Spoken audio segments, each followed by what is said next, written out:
শৈশবের মতো সুন্দর সময় আর নেই।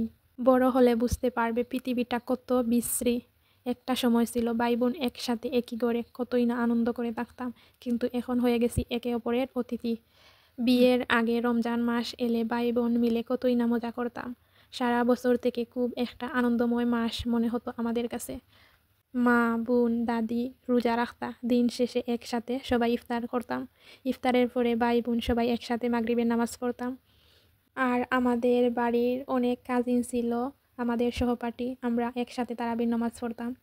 কি ভালো লাগতো সেই মুহূর্তগুলো।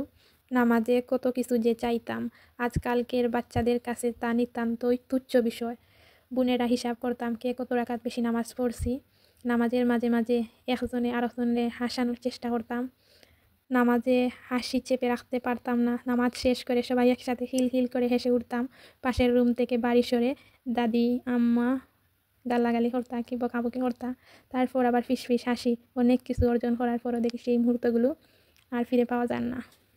তার মাঝেও আমাদের চাচা ছিল, ফুফু ছিল, চাচার ঘরের ভাই, অনেকরা আমরা একসাথেই নামাজ পড়তাম, ভেদাভেদ করতাম না। সেই সহপাঠী তো সবাই একই বয়সের ছিলাম। একসাথে জায়নামাজে দাঁড়াতাম, সারিবদ্ধভাবে জায়নামাজ বিছাইয়া সবাই একসাথে নামাজ পড়তাম। ফেলে আসা দিনগুলো খুব মিস করি। দুঃখের বিষয় হলো তাদের মধ্যে সবাই আল্লাহর রহমতে বেঁচে আছি, কিন্তু শুধু আমার দাদি নেই। তিনি অনেক আগে মারা গেছেন। আল্লাহ আমার দাদিকে জান্নাত দান করুক। সবাই আমার দাদির জন্য দোয়া করবেন। দাদির সাথে অনেক খুনসুটি ঝগড়া খুব মনে পড়ে। আর আমরা ভাই বোন ও কাজিনরা এক একজন এক এক জায়গায়, এখন অনেক দূরে। অনেকের বিয়ে হয়ে গেছে। আর ছেলেরা যেমন আমার চাচা ও আমার চাচাগরের ভাই, এরা তো আমাদের সিলেটি সবাই এক এক কাজে, এক একজন বিদেশে। তো এক একজন এক একজনের জায়গায়, আর আমরা সবাই দূরে দূরে আছি। আল্লাহ আমাদের সবাইকে ভালো রাখুক। তাদের মধ্যে আমি কয়েকজনের নাম উল্লেখ করি: হাসান, শিফা, লায়েক, রিমা, আর অনেক হাসান। আল্লাহ সবাইকে ভালো রাখুক।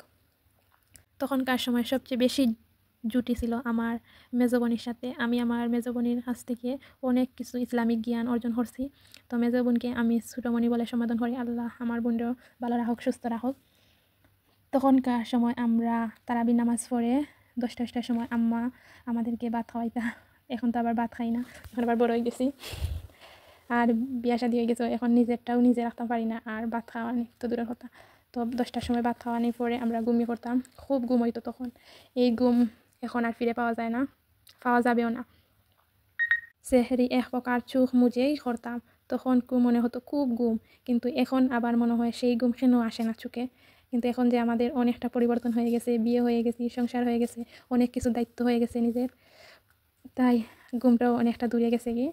তো এখন আমরা তো দেরিতে ঘুমাই, তাই দিনে অনেকটা দেরিতে উঠি।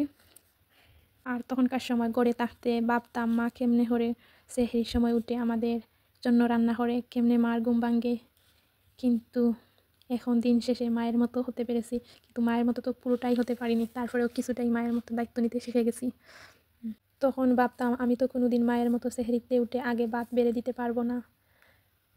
কিন্তু বিয়ের পর অনেক দায়িত্ব নিতে শিখে গেছি। সম্পূর্ণ দায়িত্ব নেওয়ার পরও পরের মানুষের মন পাওয়া যায় না। বাকিটা আপনারা বুঝে নিতে পারবেন, তা আর প্রকাশ্যে বললাম না। এমন শত শত নারী আছে, মনে অনেক কিছু কষ্ট আছে যা বুঝাইতে পারে না। তো আমরা তো বিয়ের আগে এতটুকু দায়িত্ব নিছি না, তারপরেও মা বাবার কাছে খুব ভালো ছিলাম, একটু কাজ হলেও। আর বিয়ের পরে অনেকগুলো দায়িত্ব নেওয়ার পরেও দিন শেষে তুমি কী করেছো? তুমি তো কিছুই করো না। এই কথা শুনলে খুব কষ্ট লাগে। মেয়েদের জীবন সত্যি বড়ই অদ্ভুত। এক পরিবারে জীবন শুরু হয় আর শেষ হয় অন্য পরিবারে। জীবনের মাঝখান থেকে আবার নতুন করে জীবন শুরু হয়। সবাইকে বুঝাতেই জীবন শেষ প্রান্তে এসে দাঁড়ায়। নিজেকে বোঝানোর সময়টা আর হয় না। নারী হয়ে বুঝলাম ভাগ্য নিয়ে জন্মগ্রহণ করতে হয়। রূপবতী গুণবতী যাই হও না কেন, ভাগ্যবতী হওয়াটা বেশি প্রয়োজন। নয় গোটা একটা জীবন কান্না করে পার করে দিতে হবে। সবাই ভালো থাকুন, সুস্থ থাকুন। খোদা হাফেজ।